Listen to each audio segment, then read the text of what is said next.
Welcome to Counterpoint. I'm Tanya Granick-Allen.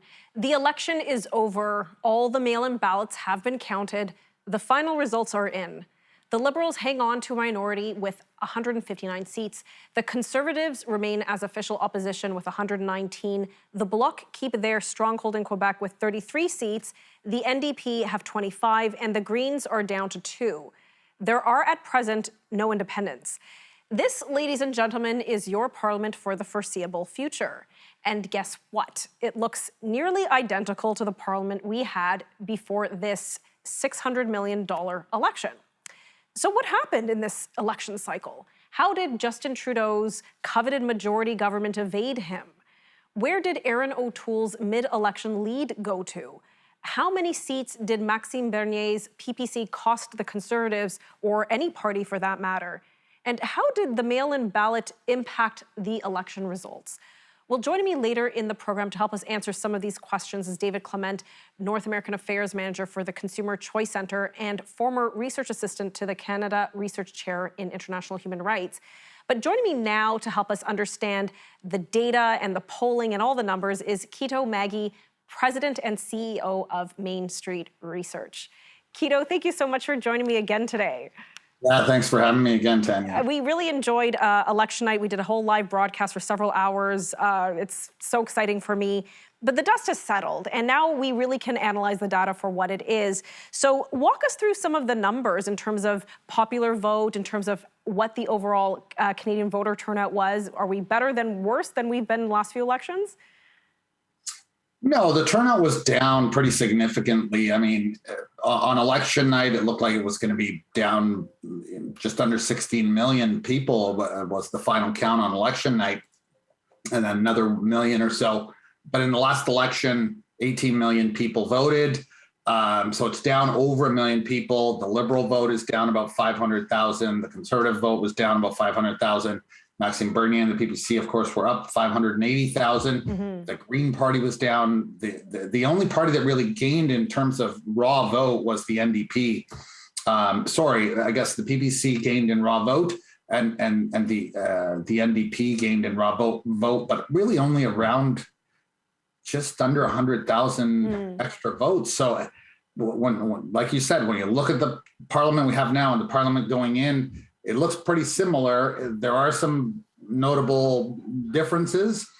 Certainly in Atlantic, Western Canada, the two Liberal seats in Alberta, I think make a pretty big difference from 2019 at least. Yes. Popular vote, it started out with it looks like the Conservatives were going to have a 2 or 3 point lead on election night. And at the end, it was a 1 point lead. Conservatives 33.6, Liberals 32.7, pretty much exactly where we were again last time. The NDP just under 18%. They were up a little bit, almost 2%. The Greens were way down to 2.3%. And of course, Maxime Bernier, more than tripled his vote share to 5%, but certainly that was significantly less than what at least most polls were suggesting. And I think a combination of things happened. I think some strategic voting, yes, late people moving to the Conservative Party, and some voter apathy. I think a lot of those people stayed home in the end. Well, I think a lot of voters across the board stayed home. Like you mentioned, the voter turnout was under. I think there was the option for mail-in ballots. Correct me if I'm wrong, but I didn't see that so widely advertised. I mean, people were discussing it in the news, in news stories and whatnot. But it was an onerous process, and I think that 5 million mark that they thought we would have, we never hit it, obviously. And then come election day, I think people just said, you know what, I'm not into this. I'd rather stay home and watch Jeopardy or something. So definitely a lower voter turnout. I guess it's really the pulse of the nation. They probably really just didn't want this election, did they? As you probably recall, going in, we had done that poll just a few days before the election was called that said 65% of Canadians didn't want the election. Only 35% of people did want this election. I don't think that appetite really changed very much over the course of those 5 weeks, to be quite honest, because when you see this kind of turnout, I think that closing week was sort of really what made it even close, because until then there wasn't really any not much emotional drivers for getting out and voting. And you're right. I think parties and probably, a bit the media as well didn't do a really great job at sort of promoting the fact that mail-in balloting was available.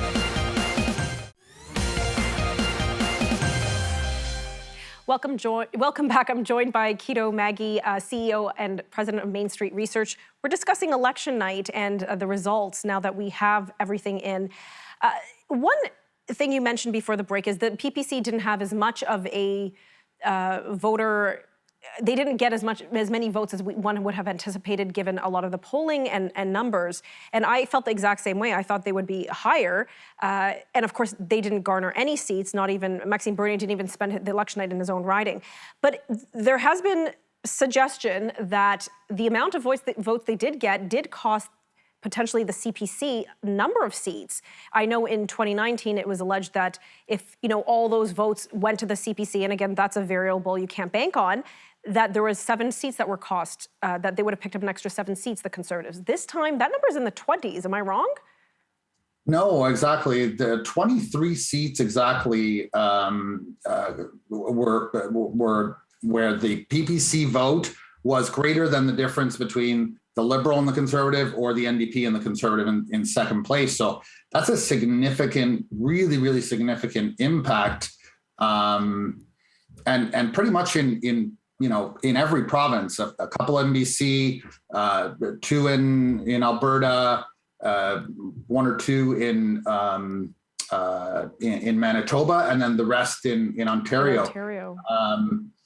Very significant impact in terms of the outcome of this election. Just as easily could have easily been a Prime Minister O'Toole and a Conservative government, or at least a plurality of seats where they could have been in the low 140s. But I always caution people. I said that's assuming again that every one of those voters or a big chunk of them would have gone CPC.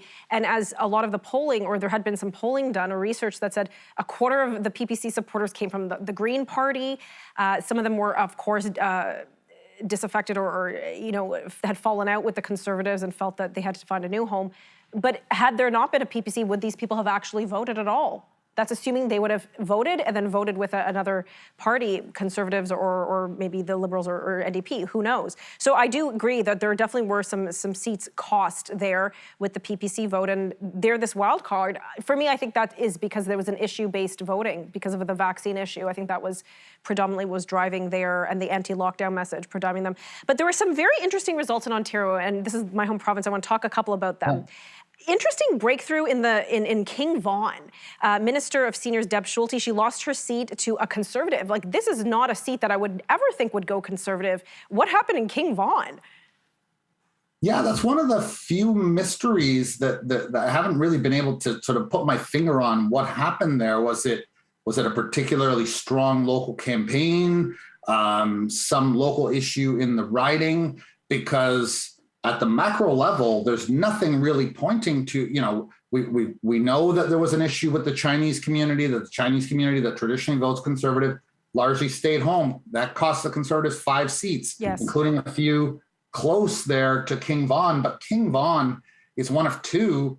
I think you're about to mention the second one where there was this unusual Conservative win. And I have not been able to figure it out, quite honestly, what happened there. Well, which is the other one you wanted to mention then? The other one was out east? In Newfoundland. Yes. Yes. Sims lost. Here's an MP who survived the purge of 2011, and what happened in 2021. Again, no real local issue, no macro issue. This was the other mystery to me, that seat. And that was an early in the night revelation. So we thought, oh, wow, things are really going to change in the country. But they sort of kind of stopped at the eastern border. A couple notable defeats. Maria Monsef, Minister of Women and Gender Equality, lost her seat to Conservative. Of course, there was that whole drama about the Taliban brothers incident, or gaffe. Nova Scotia South Shore St. Margaret's Fisheries and Oceans Minister from Nova Scotia lost her seat to Conservative Rick Perkins. Was that a surprise? To me, that was a surprise. I guess that showed that O'Toole's efforts in the East paid off. Yeah, it was a bit of a surprise, although, we had noted that issue and whether or not it was going to play into the election. Didn't know the extent of it. Our model still showed the former minister leading, but not by a lot. So Right. it could have gone either way. A bit of a surprise, but not entirely. And Jody Wilson-Raybould's seat has been recaptured by the Liberals. That was the Independent last time. A very tight race there. Talib Noor Mohammed won that seat. Very close. So 15 seconds we have left. How accurate were the polls? Did you guys get it right? Yeah, I think all the polls, if you take the variable of Conservative and PPC out of play, all the polls got it right. Okay, well, we'll have to have you on again sometime in the future, Quito. Thank you so much for your efforts here.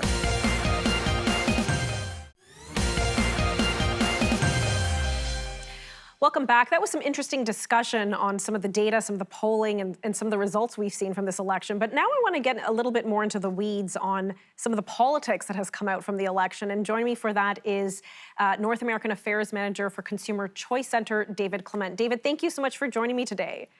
Thank you very much for having me. So it's been, over a week, almost 2 weeks now since the election, 2 weeks or so.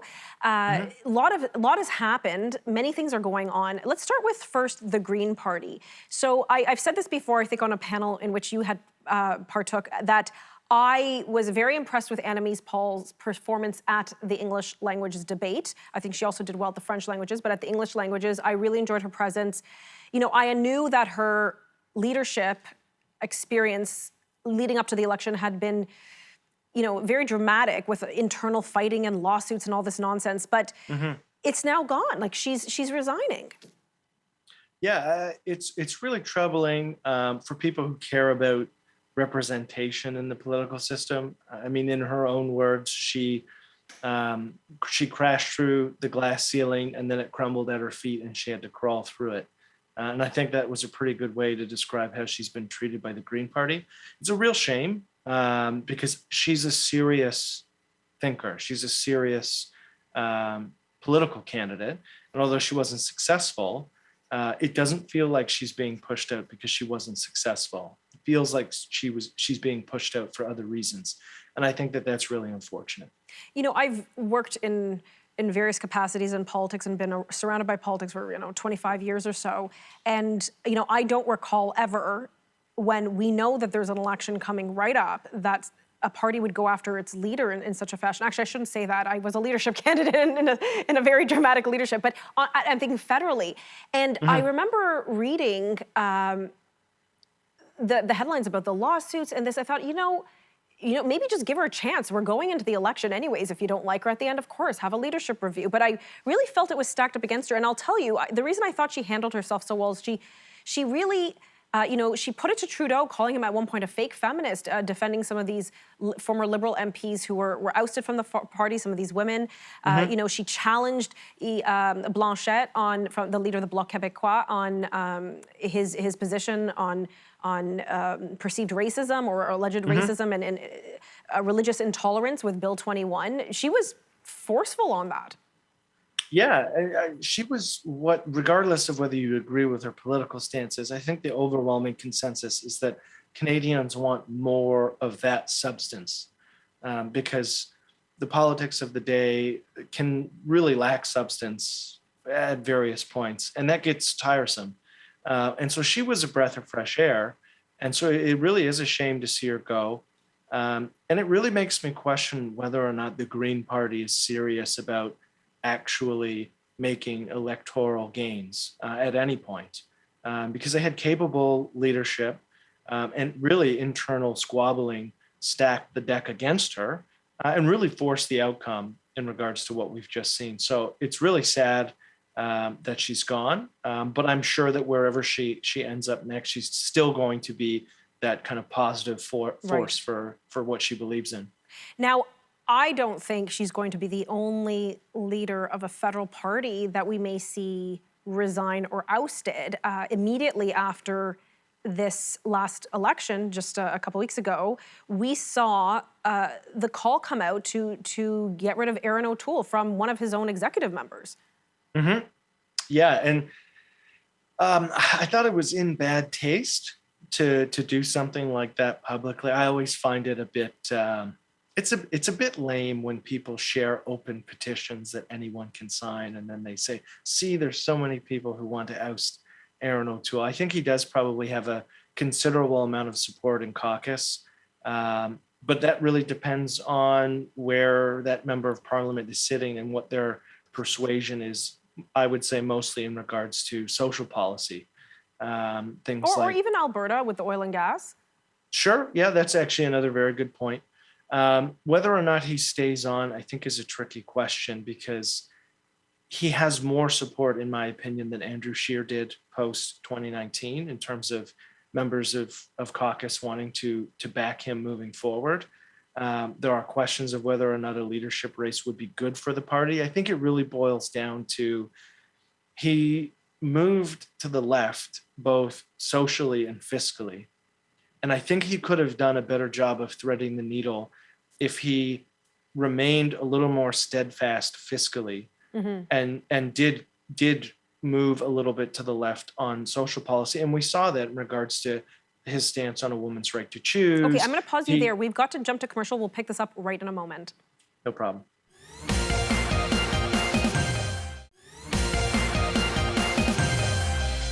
Welcome back. We're having a post-election analysis of what we think will happen with a lot of these parties and their leadership. Annamie Paul already resigned.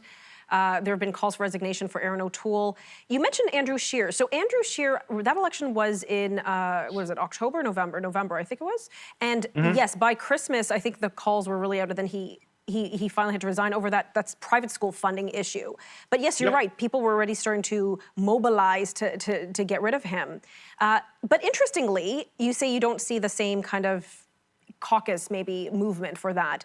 Andrew Scheer actually got more national votes. He won the popular vote by a larger margin than O'Toole. O'Toole won it as well this time, but by a larger margin. I think about 800,000 votes more, and by 0.1 percentage point. And he netted 2 seats higher than O'Toole did. O'Toole lost 2 seats in this election. Ultimately, I guess the membership will ultimately decide if they go to a leadership review, but how can you square that vis-a-vis Andrew Scheer? I think it was just a more winnable election in the heat of SNC and the blackface scandal. It was a more winnable election for Andrew Scheer. And I've said this publicly several times. If Peter MacKay was the leader of the Conservatives in 2019, the Conservatives would have formed government. It really did come down to his inability to tackle questions about his own personal beliefs and his own socially conservative I remember views. that. And when you couple that with many conservative members of parliament, predominantly in the West, who have very socially conservative views that are uncomfortable for voters in the GTA or Quebec or even Eastern Canada, it's hard to come up with a way to communicate what the party would do while the leader holds those views and members of caucus hold those views. Aaron O'Toole attempted to try and walk that line. He did certainly move to the left in regards to some social policies. See, I don't think he moved to the left. I think he was always on the left. Well, I've said this before, it really depends on which Aaron O'Toole we're talking about, because historically, if you look at his record, he's always had those views. He accused Peter MacKay of being liberal light in the leadership race, which never really sat well with me, especially given what he campaigned on in the election 2 weeks ago. So it just really depends. And I think that's the authenticity gap that we have right now in regards to the Conservative leader is he's stood for different things at different moments. And that can be fine, right? It's politics. It's that election, happens. right? Things happen. But it's hard when they're so tightly packed together, when people just scroll down a Twitter page a year and a half and go, whoa, you were saying all of these things, all of these negative things about Peter MacKay, and you were ridiculing him for what he said about social conservatives. And yet he ended up maybe running more similar to Peter MacKay's leadership race than his own leadership race. And so they have to figure out what the message is forward. I think a better message moving forward is something that is more fiscally conservative and yet more socially liberal and tolerable for voters in the GTA and some of the areas where the Conservative Party has no path to victory unless they win seats in. Okay, interesting perspective. I'm not sure if I agree with all of it, but let's see if this will be a one-and-done election for Aaron O'Toole. There was a string of one-and-dones for Liberal leaders, I remember, in the 2000s when Stephen Harper won successive minorities and then finally majority. It was Trudeau who ultimately unseated him. We only have about a minute left. Will Trudeau face a leadership review for costing a $600 million election? Yes, he bettered his position by a couple of seats, but there were a lot there was a lot of laundry being aired out publicly. He should. And my prediction is that he will not run again as leader of the Liberal Party whenever our next election is.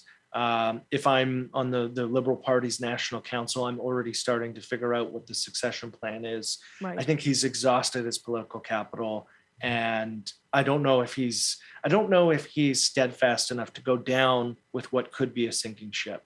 Right. And so if things look worse, the economy worsens, inflation racks up, I think all of those together, if I'm with the Liberal Party's National Council, I'm starting to look at a fresh face for who leads the Liberal Party moving forward. Okay, well, we've run out of time, but thank you, David Clement, for your insights as always. Thank you very much. Well, that sort of wraps up our election cycle coverage. We took you from the very beginning when the writ was dropped to the election night. We did live coverage, and now we've tied it up, and we'll have to wait and see when we have the new government and cabinet sworn in what lies ahead for the future of elections in Canada. And maybe we will be at one in a few short months, who knows. For Counterpoint, I'm Tanya Granick-Allen.